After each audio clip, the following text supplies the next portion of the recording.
Hello everyone, welcome to Think Global Education Services SAT Math class. Now guys, the topic for today will be statistics. Now this is a theoretical topic. Now we have a lot of theoretical concepts here. We have mean, we have median, we have mode, range, we have standard deviation, we have weighted mean, and then we have percentile. So these are the topics, and here less calculations but more logic will be involved. So I'll tell you the theoretical part, I'll tell you all the theory, and then we'll try one question based on that. Now the first part is mean. So you have all done this before. Mean simply means average. And how do we figure out the average? We take the sum of the entire list and we divide with the number of terms and we'll get the mean. So pretty easy, there's nothing much here. Everyone knows how to figure out the average. You take out the overall sum, divide with the number of terms, you'll get the average. Then the second thing is median. Now what do we mean by median? Median means central term. Now remember guys, whenever we talk about median, the list has to be arranged first, either in ascending order or in descending order, and then only we'll talk about the median. So for example, if I say the list is 1, 2, 3. So what's the central term? 2, and that is the median. Very straightforward. If the number of terms are, let's say, even 1, 2, 3, 4, then how we will figure out the central term? Remember guys, whenever the number of terms are odd, you only have one central term and that itself represents the median. But if the number of terms are even, you have two central terms, and the average of those two central terms will give you the median. So you really don't have to go into the formula. It's a very basic common sense. You have odd number of terms, you just have one central term and that will be itself the median. If you have even number of terms, there will be two central terms and the average of those two central terms will be the median. So in this case, the median is 5/2. But remember guys, before we talk about the median, the list has to be arranged either in ascending order or in descending order. Then after median, let's talk about mode. What do we understand when we say mode? Mode simply means most. So basically the term which repeats itself for the maximum number of times is called the mode. So if I say the list is 1, 2, 2, 3. So what's the mode? The mode of this list is 2 because 2 repeats itself for the maximum number of times. Now if I say the list is 1, 2, 2, 3, 3, then what will be the mode? Then the list will have two modes. 2 will also be the mode and 3 will also be the mode. So mode simply means the term which repeats itself for the maximum number of times is called the mode. So a list can very well have more than one mode also. Mean, median, mode. Now, what is range? Now guys, range is pretty straightforward. You take the highest term minus the lowest term. Highest minus lowest will give you the range. So for example, now here the range need not to be arranged in ascending or descending order. If I say 1, 5, 3, 7, 6, 8, 9. So what will be the range? And let's say 3. So what will be the range? I'll take the highest value, which is 9. I'll take the lowest value, which is 1. 9 minus 1 will be 8. So for range, it's not necessary the list has to be arranged in ascending or descending order. You take the highest value, you take the lowest value, you subtract, you will get the range. So these are the very basic concepts that you need to be aware of: mean, median, mode, and range. Now, let's talk about standard deviation. Standard deviation. Now, what is standard deviation? Standard deviation simply means deviation from the mean. So in your SAT, you really don't need to know how to calculate the exact standard deviation.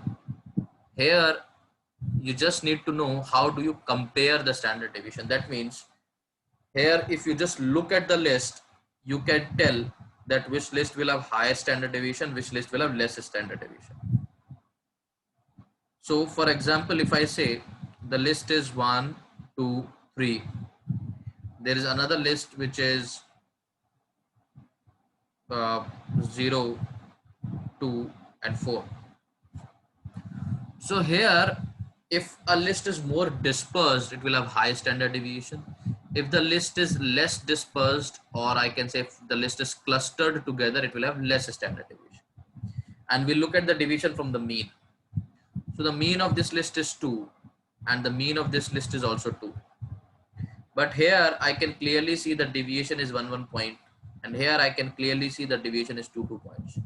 So the second list is more dispersed and it will have high standard deviation. So in your SAT, you can actually just look at the list and tell that which list is more dispersed, which list is more clustered. Now there will never be an ambiguity. You can just look at the list and tell that this list will have high standard deviation as the dispersion is high, and this list will have less standard deviation as the dispersion is less.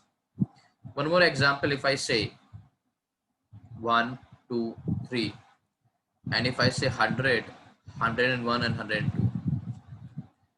So here the mean is 2, here the mean is 101. But as you can see, the dispersion is only 1 point. Here also and here also. So both the list will have the same standard deviation. So the point that I'm trying to make here is standard deviation does not depend on the magnitude of the mean. That means if the mean is high, that does not mean that deviation will also be high. The standard deviation only depends on the fact that how the terms are deviated from the mean. If the deviation is high, the standard deviation will also be high. If the list is clustered together, or if the deviation is less, the standard deviation will also be less. This much information is more than enough for you to answer every question in your SAT regarding standard deviation. So let's do few questions and then we'll talk about a couple of more concepts, but let's try first the questions on these concepts that we have learned. Now let's take the question on mean. Now here, as you can see, the average of 6 numbers is 9.5. Now remember guys, whenever they give you the average, they are actually trying to give you the information regarding the sum, because I know average of 6 numbers is always equal to the sum of 6 numbers divided by the number of terms, which is 6. So the average of 6 numbers is already given to me 9.5. So if I know the average, do you acknowledge I can figure out the sum of those 6 numbers? Now the sum of those 6 numbers will be 9.5 times 6. That will be 57. Similarly, then they are saying when one number is discarded, so I remove one number from the list, the average of the remaining numbers is 9.8. So if I remove one number from the list, now they are giving me the average of the remaining 5 numbers. So I know the average of 5 numbers will be the sum of 5 numbers divided by 5, because one number is discarded. The average of the 5 numbers becomes 9.8. So if I know the average of the 5 numbers, I know the sum of those 5 numbers. That is 9.8 times 5. So 9.8 times 5. 9 5s is 45, 49. So that will be 49. So you acknowledge that I know the sum of 6 numbers, I know the sum of remaining 5 numbers. What is the discarded numbers? How will I go for the discarded number? I'll simply subtract these two, that is 57 minus 49 will give me the discarded number, that's 8. Right? So if I know the sum of 6 numbers and if I know the sum of remaining 5 numbers, what is that one discarded number? I'll simply subtract the 2 numbers. So the idea behind this question is whenever they actually give you the average, they are always playing with the sum. So you should know the fact that if the average is given, I have to do something with the sum. So I hope this question is clear.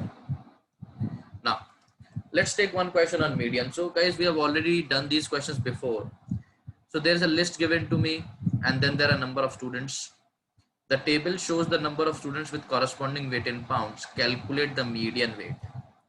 Now the most common mistake that a student does is it just look at the weights. He say, okay, 120, 130, 140, 150, 160. already arranged in the ascending order.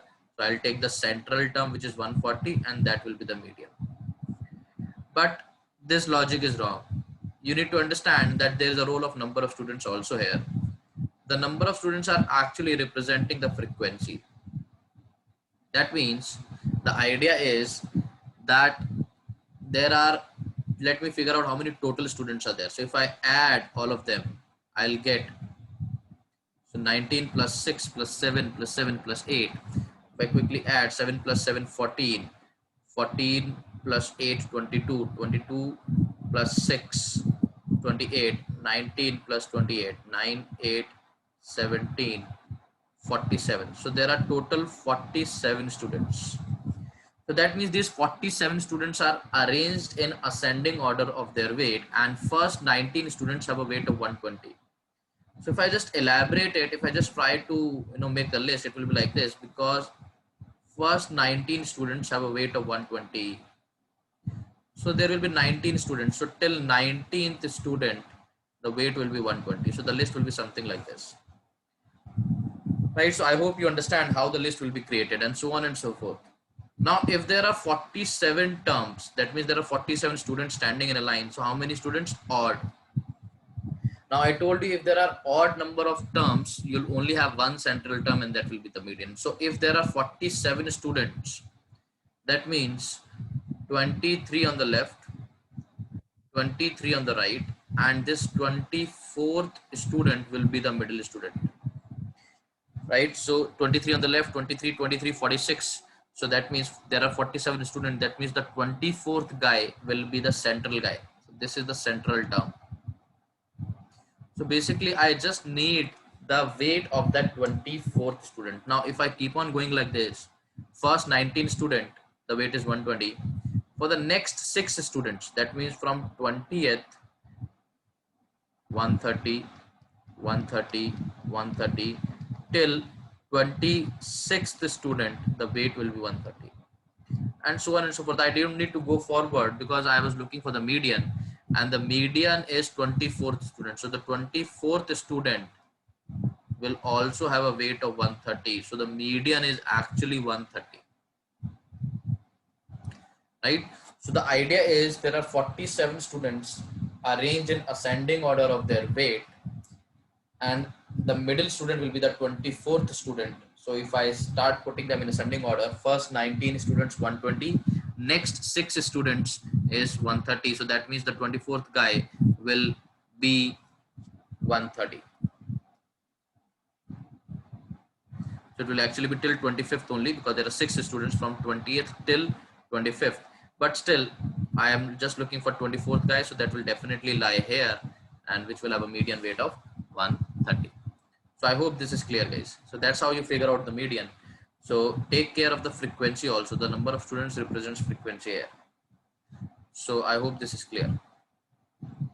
Moving forward. Now guys, this is a good question. As I told you, the questions are more logical. Of course, there will be little bit of arithmetic operations involved here and there, but the question is more logical. It is given that A, B, C, D, E are integers. So the order is already given to me. So A is smaller than B, then C, then D, then E. So basically it's in ascending order. The mean of A, B, C, D, E is 65. So I told you guys, if the mean is given to me, that means they are playing with the sum. So A plus B plus C plus D plus E. Because if I know the average, I know their sum. That is the average times the number of terms, which is 5. 5, 25, 30, so 325. That will be the sum of A plus B plus C plus D plus E. Now you have to use some logic. They are already saying the median is 55. That means this C is definitely 55 for sure. What can be the minimum possible value of E? So I want the minimum value of E. Now guys, you just need to ask this one simple question to yourself. If you want the minimum value of E, the sum of the 5 terms is fixed. If I want this to be minimum, do you acknowledge the remaining terms have to be maximum? Yes, the remaining terms have to be maximum. because if the remaining terms are maximum, E will automatically come out to be minimum as their sum is fixed. So ask yourself, if C is 55, what is the maximum value of B? And I can clearly see that B is always less than equal to C. So the maximum value that B can ever achieve is 55. Similarly, if B is 55, what's the maximum value A can ever achieve? A is always less than equal to B. That means the maximum that A can go is also 55. So A, B, C is 55. I'll keep D and E as it is equal to 325. I'll take it on one side. So D plus E is 325 minus 55 times 3. That is 165. Right? 50 times 55 times 3, that's 165. So 325 minus 165 is actually 120. Sorry, that will be 160. So D plus E is 160. Now if D plus E is 160, I want this to be minimum. So of course I want this to be maximum. And by looking at this, what's the maximum value D can ever achieve? So D is always less than equal to E. That means the maximum value that D can ever achieve is always E. It cannot go beyond E. So twice E will be equal to 160 and E will come out to be 80. So that's the minimum value that E can ever achieve. So guys, it's a pure logical question. You just need to ask one question to yourself. If I want E to be minimum, what should I do with the other terms? I should maximize the other terms. The maximum value of B is 55. The maximum value of A is 55 and the maximum value of D is nothing but E. So I maximize the other, E will automatically come out to be minimum, which is 80. So I hope guys this logic is sorted to each and every one of you. So that's how a good logical question comes on stats. Now, so guys, let's talk about one more question. A given list has following numbers. So I have a list which have following numbers: minus 20, minus 10, 0, 10, and 20. Out of the mean, median, range, what will change the most if 100 is included in the set? So let me first figure out the mean. Mean is what? The sum divided by number of terms. Sum divided by 1, 2, 3, 4, 5. Number of terms are 5. Now what is the sum? Minus 20, 20 gone, minus 10, 10 gone, 0. So the mean is 0. If I go for median, do you acknowledge this is the central term, so the median is also 0. If I go for range, the range is highest minus lowest. Highest is 20 here, lowest is minus 20. Be careful of the sign. So the range is 40. So this is the scenario of mean, median, and range. Now what are they saying? Which value in the which will change the most if 100 is included in the set? So now the set becomes minus 20, minus 10, 0, 10, 20, and 100 is also included in the set. If the 100 is included, of course, everything will change. So let me see what will be the mean. So the sum till here is 0. 0 plus 100. The sum is 100 divided by 6. 100 by 6. So it will be something. So 6 5s are 30. 6 6 are 36. So 16 point something. So yeah, that's it. I don't need to know the exact value. I need to know which one is maximum change. So it will be 16 point something. Then I'll go for median. Now median, this time there are even number of terms, so there will be two central terms, 0 and 10. So it will be the average of that. So the median will be 5. So of course they are increasing, but if you notice range, this is highest minus lowest. Now highest have actually, previously the highest was 20, but now the highest is 100. So the highest has changed very drastically. The lowest is still negative 20. The range will actually become 120. So the mean is changed from 0 to 16. Median is changed from 0 to 5. They are also increased, but you see the increase here. It's 3 times. It was 40 here, now it's 120. So which will change the most? The range will change the most. Now the idea is we have solved it, but you should be aware that if I just include 100 in the set, Now, if I just include 100, the highest value will change very drastically. So previously the highest was 20 and now the highest is 100. So the range will change the most as the range is dependent on the highest value. Others will also change, but not that much. So I hope this question is clear. Now, guys, one question on standard deviation. As I told you that in my SAT, I can just look at the list and tell that which will have maximum standard deviation. So which of the following group of numbers has the maximum standard deviation? So 1, 2, 3, the deviation is 1 points. Here 4, 6, 2, the deviation is 2 points. Here 3, 6, 9, the deviation is 3 points. And as I can clearly see here, the deviation is 4 points. So the maximum deviation is in fourth list D, and that will be my answer. So here I don't need to do any calculation. I can just look at the list and tell that which list is more dispersed, which list will be clustered together. So that's an easy question, standard deviation, and my option will be D. Let's take one more interesting question on standard deviation. This is a very interesting question. Given a list of 5 terms as 5, 10, 15, 20, 25, that's the list. A sixth term X is added in the list. So I want to add one more term in the list. What should be the value of X so that the standard deviation of final list of 6 terms is minimum? So first, the objective should be clear. What is the objective here?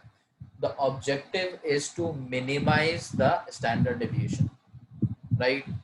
So I want to add one more term and I want to ensure that whatever term I add, the standard deviation is minimum. Now guys, as of now, without adding a term, what is the mean?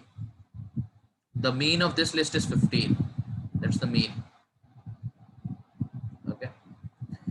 So if I add a term, let's say if I add a 30, do you acknowledge I am going far away from the mean? So the standard deviation will actually increase. If I add a 40, it will increase further. If I add 100, it will actually increase further. So I don't want to increase the standard deviation. So that means I don't want to go away from the mean. So if I start going away from the mean, I'll start increasing the standard deviation. So I'll not go away from the mean. I want to decrease the standard deviation. So where should I go? I should actually go closer to the mean. Now, suppose if I go 14, I'm very close to the mean. But on the lower side also, if I start going like 10, I'll again be far from the mean. If I add, let's say 0, I will be more far. If I add a negative 10, I will be more far. So the objective is to go closest to the mean. So you can go on the lower side or you can go on the higher side. So there is no limit of going away, but there's always a limit of coming closer. So if I want to go closest to the mean, what is the closest that I can go to the mean? The mean itself. So do you acknowledge, if I want to make the list to be as close as possible, where should I go? I should go closer to the mean. And what is the closest value to the mean? The mean itself. So if I add a mean, I will ensure that the list will be as clustered as possible. And in this case, it will have the minimum standard deviation possible. So answer to this is 15. So what should I add? I should add the mean itself. So the idea is pretty clear. The more far you go from the mean, the standard deviation will increase. I don't want that. The more closer you go to the mean, the standard deviation will decrease. So I want to decrease it to the minimum possible point. So I need to go as closest I can go. And what's the closest value I can go? That is the mean itself. So guys, I hope this logic is clear. This is a pure logical question. So in case of standard deviation, no calculations involved. Either they ask you to compare the list or they give you something like this, a logical question. Now, so that was mean, median, mode, range, standard deviation. Now, guys, let's take one more concept, which is actually the concept of weighted mean. Weighted mean. Now, it's nothing, guys. They have just, so let's take it with the help of an example and then we'll do one question based on it. Let's say I divide a class into two groups, group A and group B. I took a math exam. Let's say there are m students here in this group and there are n students here in this group. I took a math exam. The average score comes out to be 60 here and the average score comes out to be 80. So what I did, I simply divide the class into two groups, analyze their average separately. Average is 60, average is 80. But somehow if I want the average of entire class, so how will I figure it out? The logic still remains the same. The average will be what? The total score divided by number of students. But this time what I did, I just broke it into two groups. No problem, I'll just club it back. The total score of group A, will be the number of students times their average. The total score of group B will be the number of students times their average. So the overall score of the entire class will be 60 times M plus 80 times N. That will be the overall score of the entire class, right? And if I divide with the total number of students, the total number of students will be M plus N. That will actually give me the average of the entire class. So guys, this is the formula for the weighted mean. If I try to write it in a variable, average 1 into the number of students here plus average 2 into the number of students on the other side divided by the total number of students will give me the average of the entire class. So if the average is given to you separately, we can just club them back. So that's actually called the formula for weighted mean. The idea is still the same, total score divided by number of students, but we are analyzing the two groups separately and then combining them at the end. So let's try one question based on this. Now here, each of 50 juice bottles in a certain shipment is either 1 liter or 2 liters. So you see there are two categories. So the average here, let's say this is 1 liter and the average here is, let's say it's 2 liter. Total bottles are 50. Let's say the number of bottles with 1 liter are X and the number of bottles with 2 liters are Y. And the average volume of the bottles in the shipment is 1200 ml. So do you acknowledge they've actually given you the average of the entire shipment? So remember guys, this is liter, but this is ml. So you have to convert everything into the same unit. Since it's liter, I'll simply write down it as 1.2 liters. So the average volume of the entire shipment is already given to me. So I know the formula, the average here into the number of bottles plus the average there into the number of bottles divided by the total number of bottles. So this is the formula of the weighted mean and the overall average is actually given to me 1.2. Now you are saying there are two variables, but there is one equation. You remember there is one more information. How many total juice bottles are there? 50. So one additional information was already provided to me that X plus Y is 50. So I'll simply replace the value of X plus Y as 50 here. So I'll get one equation from here. That is X plus 2Y is equal to 1.2 times 50. So I'll do the multiplication, 5 to 10, 5, 6. So that will be 60. X plus 2y is 60 and the second equation is X plus Y is equal to 50. I'll simply solve them, so you can solve in whichever way you want. So I'm subtracting them simply. X gone, Y comes out to be 10. But remember, what are they asking me? How many 1 liter bottles are there? 1 liter bottles were X, so I need the value of X. I already have X plus Y as 50. X I need to figure out, Y is given to me 10. From here I'll get X as 40 and that will be my answer. So guys, you understand how do we solve the question? So there were two categories given to me, but no problem. The overall average was given to me and I know how to combine the two categories, right? Number of bottles times average there plus the number of bottles on the other side times average divided with the total number of bottles will give me the average of the entire shipment, which was already given to me 1.2. So guys, that's how we solve the question on weighted gain. Now the last concept in stats is the concept of interquartiles. Interquartiles. Now, what are these interquartiles? And the interquartile range, IQR, interquartile range. So let's understand this. Now, guys, let's say this is a list, a particular list, which is arranged in ascending order of course. So this is the lowest value, this will be the highest value. This will be the median. Now remember guys, median is always represented by Q2. This is the median of the lower half, which is represented by Q1, and this is the median of upper half, which is represented by Q3. So for example, if I give you a list, let's say 1, 2, 3, 4, 5, 6. This is the list. Now, the median of the lower half. So when I say lower half, you have to divide the list into lower half and upper half. So this is the lower half because there are 6 terms. So I perfectly divided into 3 terms, lower half and upper half. The median of the lower half, that will be your Q1.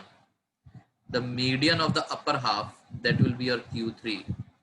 And the interquartile range is given to me by Q3 minus Q1. So that is 5 minus 2 in this case. The interquartile range will be 3. So I hope you understand this. Q1 is the median of lower half. Q3 is the median of upper half. And Q2 is the median of the entire list. Now here the Q2 will be what? Q2 will be 3 plus 4. So Q2 will be 3 plus 4 by 2. That is 7 by 2. That will be Q2. But for interquartile range, I only need the median of the upper half and the median of the lower half. Now this was pretty easy for me to divide because it was a perfect even term. So I divide 3 lower, 3 upper. If the number of terms are odd, so for example, this is the list. So how will I divide the lower half and upper half? I cannot do it like this. Okay, 4 terms here, 3 terms here, no. Or 3 terms here, 4 terms here, no. Remember guys, the lower half and upper half will always have equal number of terms. So if the number of terms are odd, you will exclude the median. So this will be the lower half and this will be the upper half. This is the lower half and this is the upper half. So the median of the lower half is still 2, that's Q1. And the median of the upper half this time is 6, that will be Q3. So in this case, the interquartile range will be Q3 minus Q1, that will be 6 minus 2, that's 4. So remember guys, if there are even number of terms, there's a perfect division, no problem. But if there are odd number of terms, so you will exclude the median, and excluding the median, you will divide your list into lower half and upper half, and then you'll figure out the median of lower half, median of upper half. Q3 minus Q1 will give you the interquartile range. I hope this is clear.